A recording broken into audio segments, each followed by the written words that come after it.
आप देख रहे हैं पल पल न्यूज और मैं हूं आपके साथ नदीम अकरम। सौगंध मुझे इस मिट्टी की, मैं देश नहीं झुकने दूंगा।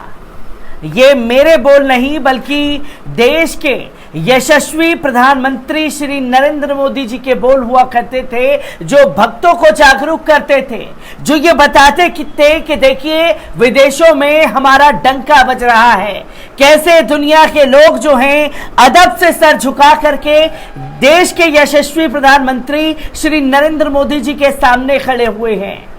और यही हमारे देश के यशस्वी प्रधानमंत्री जी हैं जिन्होंने ये कहा कि नफरत फैलाने वाले लोगों को उनके कपड़ों से पहचाना जा सकता है।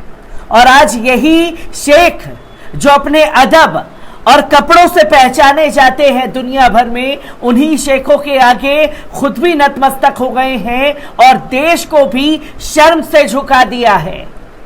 क्योंकि जो नफरतकारों ने बयानबाजी की, उन नफरतकारों का असर ये देखने को मिल रहा है कि लगातार कतर विरोध कर रहा है। और कतर ने साफ शब्दों में देश के यशस्वी प्रधानमंत्री जी को बता दिया कि देखिए, हम दुनिया में सब चीजें बर्दाश्त कर सकते हैं, पर हमारे नबी पाक हजरत मोहम्मद सल्लल्लाहु अलैहि वसल्लम साहब के लिए कोई टिप्पणी या आपत्तिजनक बयान बर्दाश्त नहीं कर सकते। क्योंकि जब नुपुर शर्मा ने यह बयान दिया होगा तो उन्हें भी यह मालूम नहीं था कि इसका असर दुनिया भर में होगा, क्योंकि उन्होंने तो इस बयान से देश के मुसलमानों को ललकारने की कोशिश की थी और हमारी सरकार को लगता था कि बस ये देश के मुसलमानों को उनकी औकात दिखानी है तो कोई असर नहीं होगा।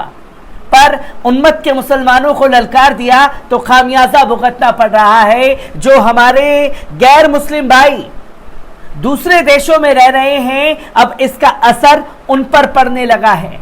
क्योंकि कतर ने जो दाह संस्कार होता है उस पर रोक लगा दिया है, पूजा पाठ को लेकर के भी कड़े गाइडलाइंस तैयार किए हैं। और क्यों कतर इतना सख्त तेवर के साथ हुकूमत के साथ पेश आ रहा है, इसे समझने की जरूरत है। कैसे बड़े कदम कतर की तरफ से उठाए गए हैं, पहले इस पर नजर डालते हैं। आपको बता दें कि पैगंबर मोहम्मद हजरत सल्लल्लाहु अलैहि वसल्लम के बारे में भाजपा प्रवक्ता नुपुर शर्मा के एक बयान से अरब देश कतर की नाराजगी काफी चर्चा में रही है। दिलचस्प ये है कि जब कतर इस मामले में अपनी नाराजगी का इजहार कर रहा था, तब भारत सरकार का एक उच्च स्तरीय शिष्टमंडल वहां आपसी संबंधों को मजबूत करने के लिए दौरा कर रहा था। कतर की नाराजगी दूर करने में भारत की ओर से की गई पहल कारगर साबित हुई। उपराष्ट्रपति एम वेंकैया नायडू के साथ गैबान एवं कतर की 8 दिवसीय राजकीय यात्रा से लौटने के बाद राज्यसभा सदस्य सुशील मोदी ने बताया कि भाजपा के कुछ नेताओं के आपत्तिजनक बयान के बाद की गई कार्रवाई से कतर के राजनयिक संतुष्ट दिखाई पड़े। इस दौरान सुशील मोदी ने और भी कई महत्वपूर्ण बातें बताई हैं।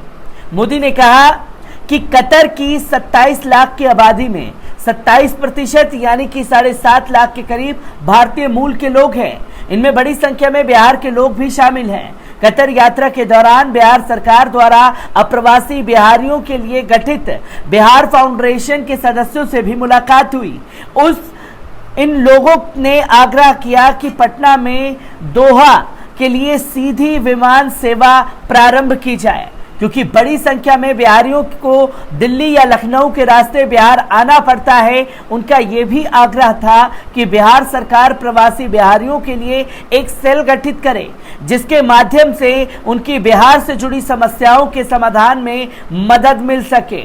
मोदी ने कहा कि उपराष्ट्रपति नायडू ने कतर के प्रधानमंत्री से आग्रह किया है कि भारतीयों के पूजा स्थल एवं दाह संस्कार के लिए भूमि प्रदान करें। ज्ञातव्य है कि अभी मृत्यु होने पर शव को या तो दफनाना पड़ता है या वापस भारत लाना पड़ता है, क्योंकि वहां शवों के दाह संस्कार की अनुमति नहीं है। गौरतलब है कि गैबान और सेनेगल में 1960 में आजादी के बाद पहली बार भारत के उच्च स्तरीय प्रतिनिधि मंडल का इन देशों का राजकीय दौरा किया है, क्योंकि कतर में साफ शब्दों में कुछ गाइडलाइंस तैयार की गई हैं, जहां दाह संस्कार पर और पूजा पाठ पर रोक लगाई गई है। अब जब देश के उपराष्ट्रपति वेंकैया नायडू वहां पहुंचे तो हजरत मोहम्मद सल्लल्लाहु अलैहि वसल्लम साहब के खिलाफ जो आपत्तिजनक टिप्पणी की गई थी, उसको लेकर के दुनिया भर में हंगामा मचा हुआ था और आनन फानन में कई बड़े एक्शन और कई बड़े रुख ने भारत सरकार को असमंजस में डाल दिया कि आखिरकार अब शुरुआत कहां से की जाए। कतर को मनाने के लिए नुपुर शर्मा और नवीन जिंदल पर गाज गिरा दी और ये दिखाने की कोशिश की डैमेज कंट्रोल के जरिए कि देखिए हम कार्रवाई भी कर सकते हैं। पर इस कार्रवाई पर और अरब देशों ने सवाल कर दिए और हुकूमत से पूछा कि 10 दिनों बाद ये एक्शन क्यों लिया गया। इसी के साथ लोगों में लगातार सवाल तैर रहा है कि कतर हजरत मोहम्मद सल्लल्लाहु अलैहि वसल्लम साहब की टिप्पणी को लेकर के इतने सख्त तेवर में क्यों हैं। आपको बता दें कि पैगंबर मोहम्मद हजरत सल्लल्लाहु अलैहि वसल्लम साहब पर नुपुर शर्मा की टिप्पणी के बाद तेल उत्पादक 6 बड़े खाड़ी देशों और उनके पड़ोसियों के बयान बीते कुछ दिनों में चर्चा में रहे। Bahrain, Iran, Iraq, UAE, Saudi Arab, Malaysia समेत कई देशों ने इस मसले पर भारत सरकार से आपत्ति जाहिर की, लेकिन सबसे अहम बात यह है कि मसले पर पहला रिएक्शन कतर का था, जिसके सख्त आपत्ति जताते हुए भारत सरकार से ही माफी की मांग कर दी थी। ऐसे में यह सवाल भी उठता है कि सऊदी अरब जैसे बड़े देशों से भी ज्यादा तीखा और फौरी रिएक्शन कतर ने क्यों दिया। दरअसल इसकी इनसाइड स्टोरी भारत के सऊदी अरब और यूएई के साथ तेजी से मजबूत होते रिश्ते हैं, जिसके इनसाइड स्टोरी तमाम जो हमारे दंगाई पत्रकार हैं वो बताते हुए दिखाई दे रहे हैं, जिसमें एक तरफ सऊदी अरब और यूएई जैसे देशों के रिश्ते भारत के साथ तेजी से मजबूत हो रहे हैं, तो वहीं कतर इस्लाम सहयोग संगठन का लीडर बनना चाहता है। बड़े पैमाने पर तेल उत्पादन के चलते कतर की आर्थिक स्थिति भी बेहतर है। ऐसे में अब उसकी महत्वाकांक्षा इस्लामिक दुनिया के नेता के तौर पर उभरने की है। यही वजह है कि उसने इस मसले पर प्रतिक्रिया देने में सबसे ज्यादा तेजी दिखाई। पीएम नरेंद्र मोदी के सत्ता में आने के बाद से भारत के सऊदी अरब और यूएई से रिश्ते काफी बेहतर हुए। आज यूएई एकमात्र ऐसा इस्लामिक देश है जिसने भारत के साथ फ्री ट्रेड एग्रीमेंट पर साइन किया।